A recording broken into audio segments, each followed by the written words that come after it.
I'm Kerri Neil, and I'm the owner of Downtown Comics. You are listening to the True North Country Comics podcast.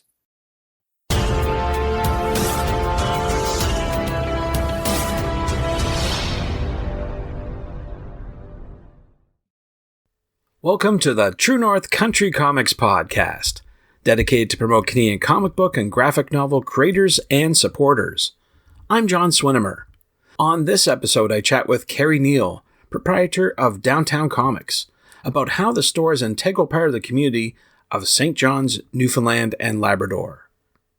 This podcast is available on Apple Podcasts, Google Podcasts, and YouTube. Please like and subscribe to that video channel. Kerri is the proprietor of Downtown Comics, located in St. John's, Newfoundland and Labrador. She started off in the store tagging along with her father and slowly became a fan of the genre. Together with her dedicated staff, Kerri provides customers with a variety of comic book and graphic novel options. Customers are treated to a variety of ongoing events, including guest signings and readings. Kerri and her team have made the store a vital part of the community. Since 1997, Downtown Comics has been the friendliest comic book store in St. John's, Newfoundland and Labrador. Pioneered by comics enthusiast and Spider-Man fan Jason Conway, the business is proud to continue its legacy with a welcoming atmosphere and a wide range of new and back-issue comics, Newfoundland Labrador, and critical literature, collectible figures, board games, graphic novels, manga, trading cards, and more. Downtown Comics is also part of the Better Way Alliance, Canada's ethical employer network. So without further ado, here's my chat with Kerri Neil, proprietor of Downtown Comics, about how the store is an integral part of the community of St. John's, Newfoundland and Labrador. So Kerri Neil, thank you very much for taking time to chat with me. Thank you for having me. I appreciate your time. Before we get going with all the questions, I'd like to ask you, what was the first comic book that you read? My first comic that I read was probably Archie, classic. I read a lot of Archie, Betty Veronica growing up. I know my dad always had them around the house, and they're, very kid friendly, and still coming out to this day. That's true. It's a staple. You'd always find it sometimes at the grocery stores, or even if you couldn't find it in a comic book store, it was always there at the checkout. So there you go. So you are the proprietor of Downtown Comics in St. John's, Newfoundland. I wonder if you could talk a wee bit about your store, Downtown Comics. What's it all about? Downtown Comics, we've been around for about 25 years. It was first started by my dad, Jason Conway, and I took over a couple years ago after he passed. Yeah, trying to support the local comic loving community. We have single issues, back issues, an expanding manga section, trying to support that growing area of interest. We also have, kind of some action figures, board games has been a big part of what we're selling, and also trying to, do smaller things like supporting like the local zine culture that's growing and, be a good community partner. We recently initiated some like harm reduction policies. So like opening up our bathroom to anyone, no purchase necessary. We've got like a naloxone kit in our bathroom and cups in case someone wants some water, that kind of thing. Yeah, it's a real part of the community. That's great. That's great. Now, as a youngster, I presume you hung around the comic book store. Should I assume that?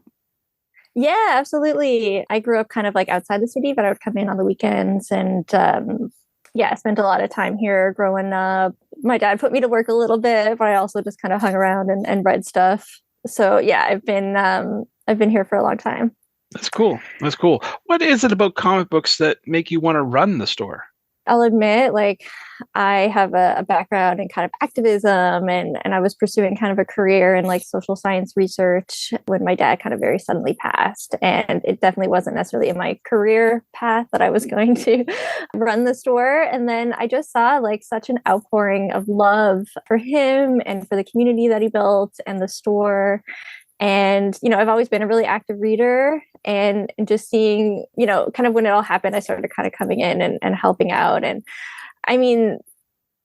print media is kind of like on the decline. I feel like a lot of people aren't like reading as much as, back in the day, maybe, but there is still like a very vibrant community of people who are reading and collecting these beautiful pieces of art and stories. And I just thought it was like such a special area. I have also, I guess, put like a bit of my own spin on it. Like I did start carrying some books that don't have pictures about like kind of anarchism and communism and, trying to put my own stamp on it, but also just, still trying to support, I guess, the loyal customers who kind of stuck through it through the thick and thin. Yeah, no, that's a great thing to do. I mean, your dad certainly put his stamp on the comic book scene there in St. John's, and it's great that you're able to carry that on and support the local community too. I think that says a lot, especially about the local talent. Like I've talked to a few of the folks who are from St. John's in the area as artists, but I want to get, from where you're seated in St. John's, what's your sort of take on the local talent scene? Yeah, I mean, I think it's definitely growing. We've had folks like Wallace Ryan, who were kind of like our main comic creators for a long time. But now we have like Paul Tucker, who's just published by Image, Mike Fian, who just did Star Trek by IDW, and someone who just moved to town, Georgia Weber, who's been published by Fantagraphics and is doing really interesting like graphic memoir stuff. And I mean, I will say like Georgia's really has she comes from like Toronto, where there is such a large comic community, and she's really trying to support that. So she started doing like hourly comics day here. We've partnered together to do a monthly book club where we read graphic novels that she picks out for us. And I definitely would like to see kind of more of that stuff. Yeah, I wanted to ask you about special events. You mentioned the book club. Do you run any other special events during the course of the year at your store?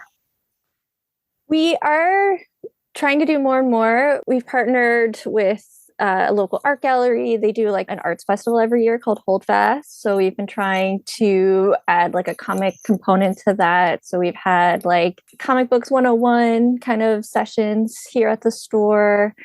Whenever we were trying to host different comic creators. So we had Jeffrey Lewis, who's also a musician. He came to town on tour, and we hosted him at our store to talk about like his comics and his journey and how he became a comic creator and why.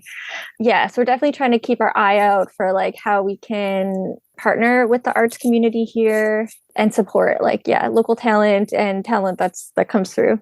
That's great. For people who are not familiar with your store, do you have a special section that calls out local talent, people from Newfoundland, their books specifically? We do, yeah. We have a graphic novel section, and we have a back issue section for single issues. That's great. Now, I've asked this question of Mike Fian and Paul Tucker when they traveled here in Toronto for various conventions. I asked them, we've got here in Toronto the Toronto Comic Arts Festival, and they have one in Vancouver and Montreal and even Dartmouth. So I'm curious to get your thoughts on whether you think that St. John's could support a comic arts festival.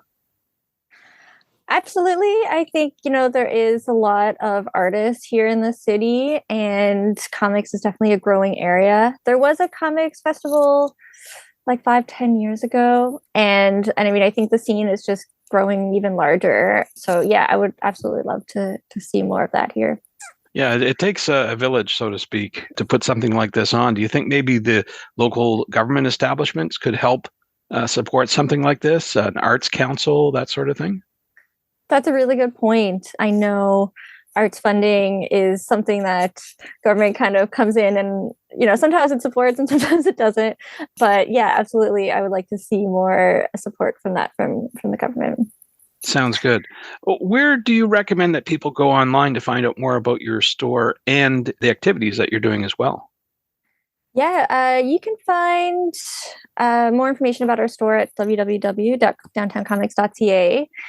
That's kind of our archive material, but we post pretty regularly on Facebook, Instagram, Twitter at Downtown Comics NL. Thanks to Kerri for the chat. You can discover more about Downtown Comics at downtowncomics.ca and on Instagram at downtowncomics.tv. And thanks to you for listening to the True North Country Comics podcast. If you haven't done so already, please subscribe to and like this podcast on Apple Podcasts. And don't forget to check out the TrueNorthCountryComics.com website. True North Country Comics is now on YouTube. please like and subscribe to that video channel and hit the notification button. You remember you can follow along at True North Country Comics on most social media sites. Remember to please send your feedback to John at truenorthcountrycomics.com, and I look forward to any and all feedback. Thanks for listening, and come back soon for another episode. Bye for now. True North Country Comics Podcast is copyright True North Country Comics, copyright 2024.